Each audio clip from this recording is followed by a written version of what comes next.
presidente Jair Bolsonaro disse que vai vetar a prorrogação do auxílio emergencial, isso se o valor chegar a R$ 600, que, aliás, é o valor atualmente pago pelo governo. Assunto para o repórter Márcio Rocha, fala com a gente direto da redação da Band News FM de Brasília. Boa tarde para você, Márcio.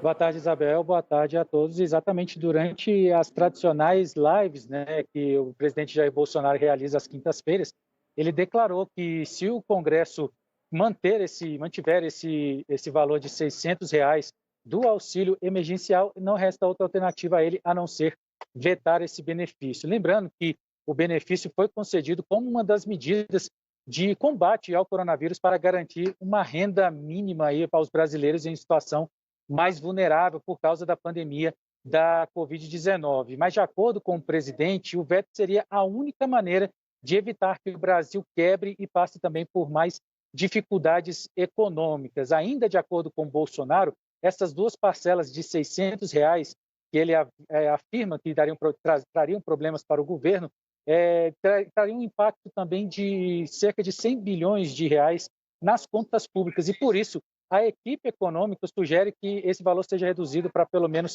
R$ 300 cada parcela. No entanto, essa discussão será bastante polêmica, principalmente porque deve reacender um embate aí entre o Congresso Nacional e o Palácio do Planalto. Lembrando que em uma rede social, o presidente Jair Bolsonaro enalteceu o auxílio emergencial, dizendo que foi o Ministério da Economia quem determinou esse aumento aí de R$ 600. Logo em seguida, o relator do projeto lá na Câmara dos Deputados, o deputado Marcelo Aro, do Progressistas, rebateu o presidente, lembrou que ele só quer se aproveitar do trabalho feito pelo Congresso Nacional e que Bolsonaro nunca quis o valor que foi definido pelos parlamentares de R$ 600. Quem falou sobre essa história também foi o presidente da Câmara, o deputado Rodrigo Maia, que lembrou que para prorrogar esse auxílio com um valor menor, o presidente Jair Bolsonaro tem que enviar um projeto de lei para o Congresso Nacional para ser analisado pelos parlamentares. E, além disso, ele assumiu que ele é favorável à extensão do auxílio com os mesmos R$ 600, mesmo que isso cause impacto no orçamento da União. Márcio, é sempre bom a gente lembrar aqui que o governo, quando enviou esse assunto para o Congresso Nacional lá no início da pandemia, enviou com o valor de R$ 200. E depois, na tramitação no Congresso Nacional, é que os parlamentares ampliaram esse valor para R$ 600. E aí agora fica essa briga em relação à prorrogação do valor. A equipe econômica defende que seja no máximo, né, R$ 300. Márcio Rocha tem outro destaque para dar aqui para a gente, que é a revogação da medida provisória que permitiu ao Ministério da Educação preencher vagas de reitores nas universidades e que rendeu muita polêmica, né, Márcio? Rendeu muita polêmica e o presidente Jair Bolsonaro decidiu revogar essa medida provisória que permitia ao ministro da Educação, Abraham Weintraub, de nomear os reitores das universidades federais sem consultar aí a comunidade acadêmica. Essa decisão foi publicada agora há pouco, numa edição extra do Diário Oficial da União. E, com isso, essa medida provisória deixa de valer. Mais cedo, o presidente do Congresso Nacional, o senador Davi Alcolumbre, devolveu essa medida provisória ao Palácio do Planalto, alegando que o texto violava a Constituição Federal e que garante essa autonomia a autonomia das universidades e a gestão democrática das instituições.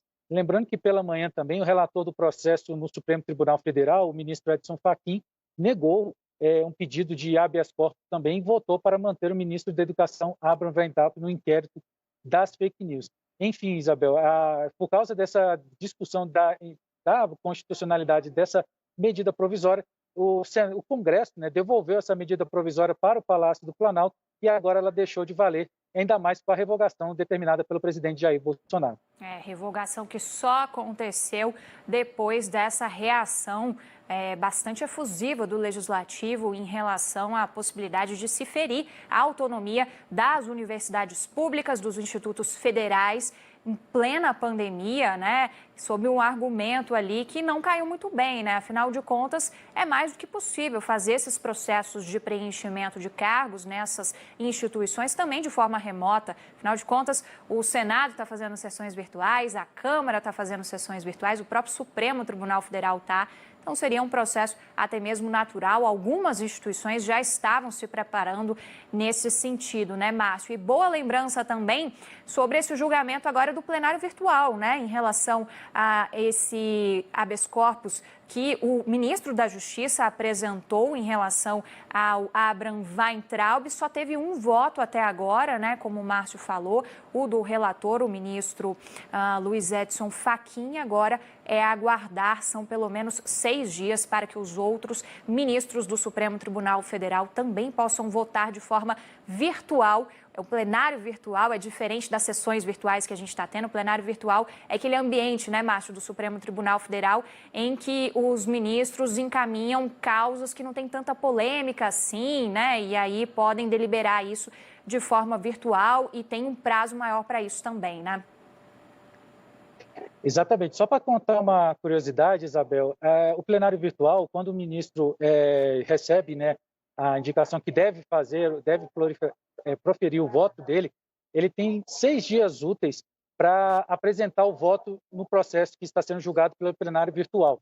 Então, por exemplo, se o ministro Edson Fachin apresentou hoje, os outros ministros têm até a sexta-feira que vem, já que sexta e sábado a gente não conta nesse prazo, para apresentar o voto também. E aí cabe uma curiosidade que se algum ministro não votar, não apresentar o voto no processo, o sistema do plenário virtual indica que esse ministro votou com o relator. Então, são processos, como você falou, processos mais simples, menos polêmicos. Então, a gente deve ter uma resolução sobre esse processo aí do ministro Abraham Weintraub bem rapidamente, de acordo com as regras do plenário virtual. Bom, vamos aguardar então. Deixa eu agradecer meu colega, meu parceiro Márcio Rocha. Muito obrigada, Márcio, por todas as informações. Uma ótima sexta-feira para você. Boa sexta-feira, Isabel. Até a próxima.